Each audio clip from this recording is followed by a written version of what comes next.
The Dajjal shall try to strip God of all of his divine attributes and claim them for himself.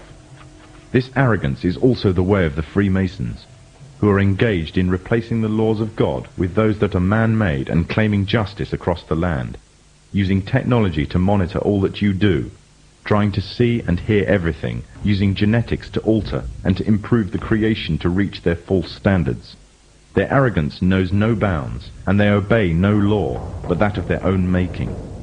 These are the forerunners to the Dajjal. These are the Freemasons.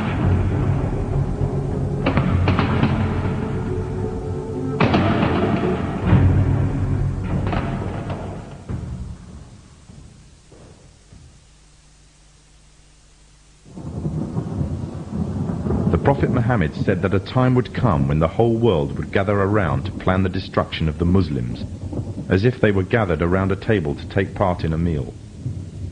Today the nations of the world are doing just that, around the circular tables of the United Nations General Assembly Hall. He also said that the time of the Dajjal will be years of confusion. People will believe a liar and disbelieve one who is trustworthy, and those who rebel against God will have a say in general affair.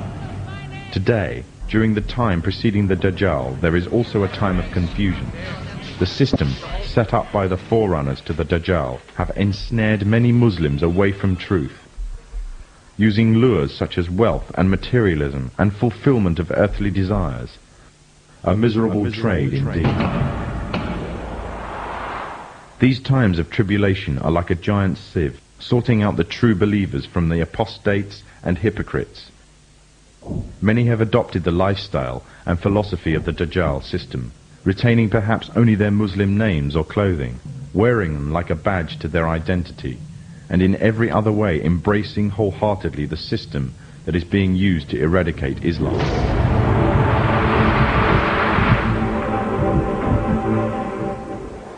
Embracing the same system that stood back and did nothing when pregnant Muslim women had their bellies ripped open by Serbs, killing them and the contents of their wombs. The same system that stands still whilst women and small girls are being raped in Kashmir. A system that stood still whilst mothers saw their children dragged away by soldiers during the night, never to return, simply because they spoke out against being refugees in their own homeland. And the same system that said nothing to the tyrant, that gassed women and children simply because he danced the Masonic tune. For those who choose this system, claim to love Allah and His Messenger, but hate what He has brought, leave the guidance that is Islam, and they adhere to the evil system of the Dajjal, living their lives in accordance with its rules, and seeking from it worldly rewards, disregarding the truth that is the laws of Allah. They are those who invite upon themselves the wrath of Allah. They came down to the side of the road by the thousands. And they had Kuwaiti flags, and some had American flags. The forerunners to the Dajjal have set up this system to destroy Islam, either directly, through military and economic coercion, or indirectly, using ideological warfare. They have divided and conquered, instilling diseases such as nationalism and racism into the heart of the Ummah.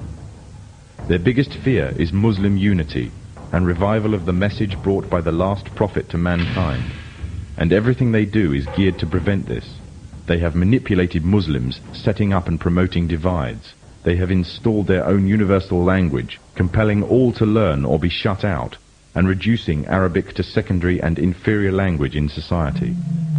And what they have used most to keep the Muslims at bay is oil.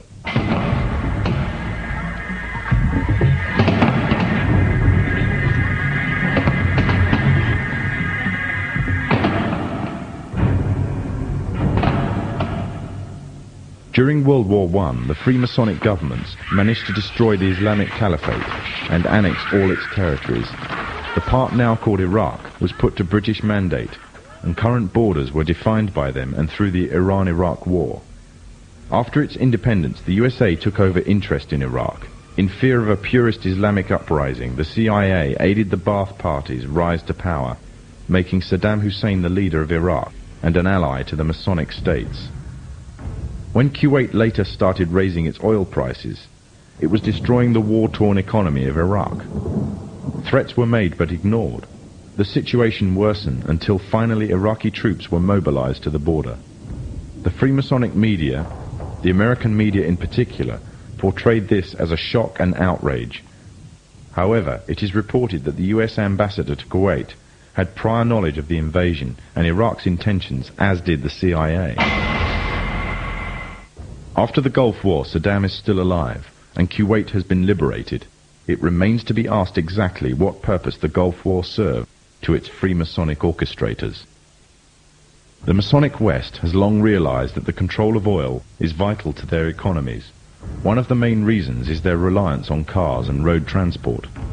However, although technology exists to mass-produce fully operational electric cars, all attempts to do so have been vetoed. This is because oil is crucial to maintaining their world order. Without the wealth from oil, Muslim economies would fall, and without the puppet governments and leaders such as Saddam Hussein, the Freemasonic West could not control the Muslim nations. Without the division of wealth and false leadership of these nations, nothing would prevent the purist Islamic movements from coming to power. Poverty creates unity, and Muslim unity is the greatest fear of the forerunners to the Dajjal. The Gulf Wars serve many purposes: to promote Western unity, to create divides amongst the Muslim nations, to act as a testing ground for an entire arsenal of military weapons and cocktails of chemicals and drugs.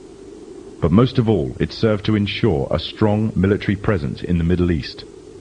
The Dajjal has placed a strong hold in the very heart of Islam itself and laid a firm grip on the Muslim holy lands. But although they plan, Allah also plans, and Allah is the best of planners. The final victory will be with the Muslims.